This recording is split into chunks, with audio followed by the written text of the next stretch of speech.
Voyons jusqu'où peut aller ce truc. C'est comme dans un rêve. Ce que vous entendez là, c'est le premier film du Marvel Cinématique, le MCU. Iron Man, sorti en 2008, soit tout juste un an avant le rachat de Marvel par Disney. La sortie de ce film intervient dans un contexte difficile, la firme est au bord de la banqueroute, mais elle va faire un pari audacieux et produire elle-même son film. C'est ce qu'explique Philippe Gage, journaliste cinéma au journal Le Point. Marvel a créé de toutes pièces le Marvel Studios en tant que unité de production de films. Le premier personnage que Marvel a décidé de porter à l'écran sur ses propres deniers, c'est donc Iron Man, qui est une production indépendante, même si c'est un blockbuster.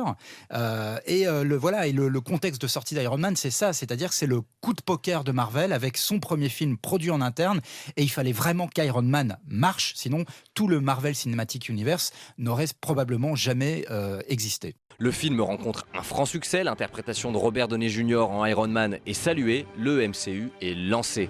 Chaque super-héros aura le droit à son film. Et c'est là qu'est toute l'originalité. Chaque héros a le temps d'être développé, certains d'entre eux se rencontrent, échangent, parfois même se combattent. Cet univers partagé est un aspect des films Marvel qui les rendent très attrayants. Et tout ça reste très cohérent, à part quelques changements de casting entre les films qui cassent un peu la narration. C'est le cas pour Hulk, qui voit disparaître Edward Norton pour laisser la place à Mark Ruffalo, qui interprétera désormais le grand monstre vert. Et j'adore votre façon de perdre le contrôle en devenant un monstre vert ultra violent.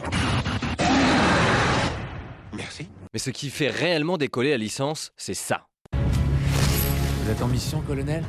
Il s'agit de me renvoyer dans le monde?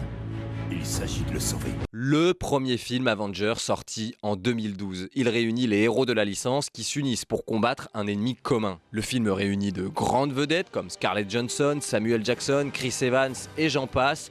Les effets spéciaux sont soignés, les scènes de combat fantastiques et le succès ne se fait pas attendre avec plus de 600 millions de dollars au box-office. Et oui, réunir les super-héros, ça marche.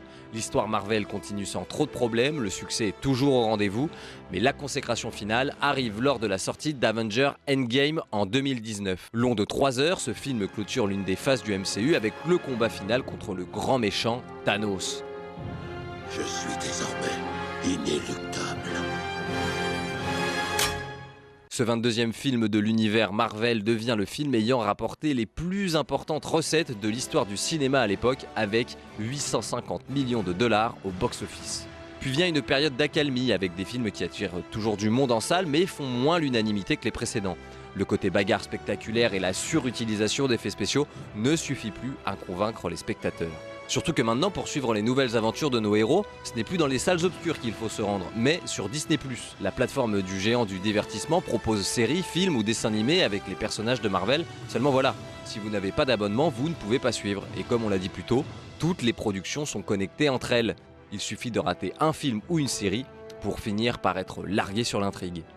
On a mis un peu de temps à se coordonner, je l'admets. Le challenge de la licence Marvel va désormais être de réussir à faire mieux que les premiers films qu'elle a réalisés. Le dernier film sorti, Les Gardiens de la Galaxie Volume 3, a réussi à se démarquer avec un scénario intéressant qui retrace la vie du héros Rocket.